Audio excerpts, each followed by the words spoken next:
So what I want to talk to you today about is something that has been dubbed environmental e-health. Now, the term environment, as you'll see as we go a little bit further along, is a little bit unusual. We often use that word very, very poorly because we're talking about the setting. The environment in which we're sitting here is a room. There's also the environment in terms of the air, et cetera, et cetera. So there's very poor terminology, unfortunately. But nonetheless, I hope you'll see something in a moment related to my topic, vaguely, that we can talk about in terms of environmental e-health. In the meantime, whilst it's going, let's talk about, if I were to ask you, do you think you are contributing to damage to the world's ecosystem as you're busy on your cell phones, pads, things of that nature? Do you feel you're contributing to it in any way, shape, or form? Some nods, excellent, good, I'm pleased. In that case, you're on my side, and you'll have to agree with what I've got to say here. So here we are then, environmental e-health. In this particular presentation, taking it from the perspective of thinking about readiness, your readiness assessment, getting on and doing e-health. So first of all, background. Let's just talk a little bit about e-health and environmental e-health. So here's the definition that we have for e-health: the use of information and communication technologies for health. Wonderfully simple. Sadly, it's a definition that is not typically used. We then come on to look at the other reality of the situation has been implied by the presenters, and that is there's no aspect of health or healthcare that has not been, is not being, or will not be impacted by e-health. And so everything essentially is on an exponential trajectory. There was something I read in the Indian Times last night, or yesterday rather, where they've got a really neat new app for a phone that can detect cancer. Well, constantly we've got new imaginative ways of using our technology. That's a bit of a problem. It doesn't matter what we're doing, whether or not it's a server farm, whether or not it's teleconsultation, whether or not it's e-learning, whether or not it's any of the peripherals, if even simply plugging in to recharge your phone, you in actual fact are causing damage. This is my growing summary slide of what e-health is. It's been going for a number of years, as you can see there. But basically, there's a whole variety of activities, and we're really focusing just today on this one little bit here. So what is environmental e-health then? This is the definition that was prepared. The study of the impact of e-health on the environment, its harms and benefits. And then obviously you want to try to mitigate the harms, but also leverage or enhance the benefits. So what about environmental impact of e-health? Well, we actually came up with a model. Here it is. We're considering our natural environment, so we've got the water, the air, and the earth there. And basically what we're saying is that once you start looking at that, you can in actual fact see impacts at 3 different locations: the upstream, the midstream, and the downstream. And what we have to learn to do is educate ourselves about this and then change our process and our practice and our policy so that we mitigate the harms and accentuate the benefits. So what did we find when we did our scoping study? First of all, we've got the upstream here, resource depletion.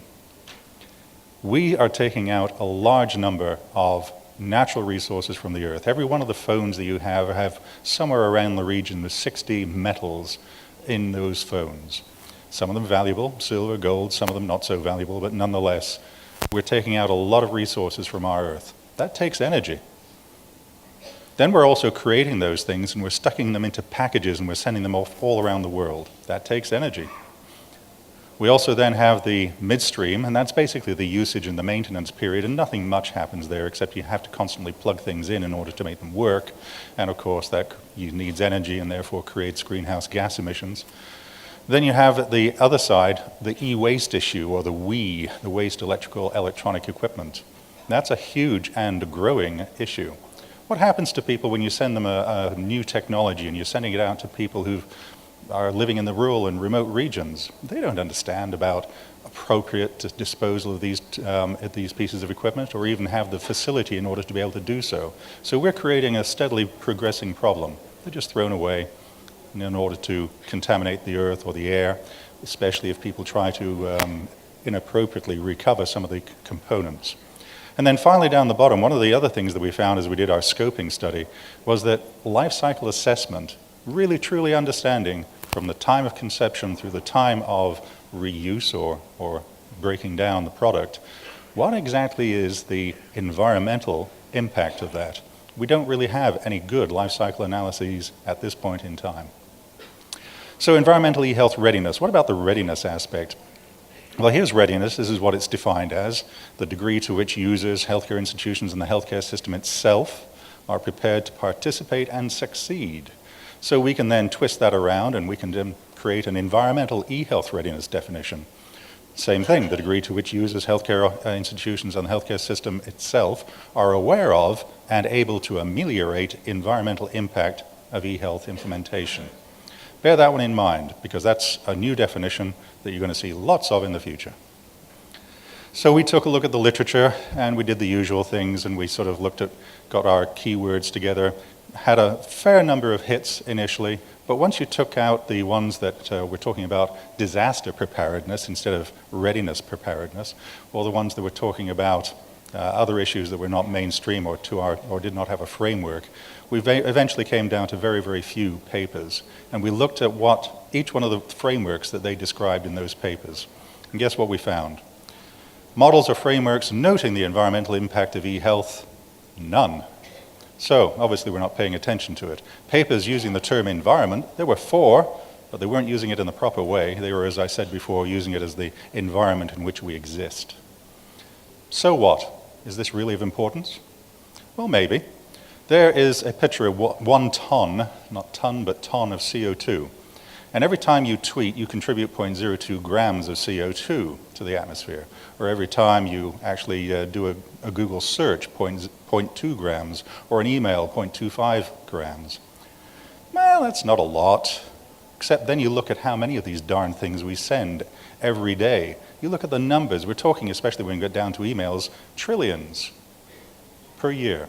That's astonishing. And it's only going to increase because some people would like a cell phone, a smartphone in the hand of every person on this planet.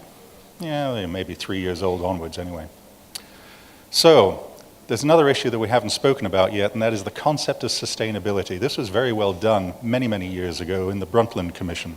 And their concept of sustainable, I've slipped it in terms of the eHealth here, one that uses ICT resources to meet the health needs of the present without compromising the ability of future generations to meet their own health needs. We're not doing that at this point in time. So, summary and conclusions. Well, there's a whole lot on this particular slide, but I'll go through some of them, I think. We have to be aware, make ourselves aware. We are proponents of eHealth, trying to make it go forward and surge on. But unfortunately, we have to be thoughtful about this too. So all of us here have to become aware of the fact that environmental eHealth is an issue. We are doing damage to the environment. What happened to that phrase, first do no harm? Yeah. The growing depth and breadth of the applications that we are creating, we're very, very innovative, and new apps are coming along, new tools are coming along all the time, and we're spreading them further and further into the rural and remote locations, and huge numbers are appearing in the urban locations. So there's also differences in the developed and developing world, in terms of our knowledge and abilities in terms of how to handle e-waste. We have to recognize that, and we have to beef that up in some locations. And then my mantras, since we're here in India and people have already mentioned mantras, mine are technologically appropriate, culturally sensitive, and locally relevant, but I now have slipped in a 4th one, and that is environmentally sustainable use. So we require, at the bottom there, EEIA, Environmental eHealth Impact Assessment. And so we don't yet know how to do that, and so we need tools in order to help us along that way, but they'll be coming along in the not too distant future. And what we want to do, as I said before, is we want to influence and change the practices that we do, the processes that we undertake, and the policy that is put in place to allow us to do what we do.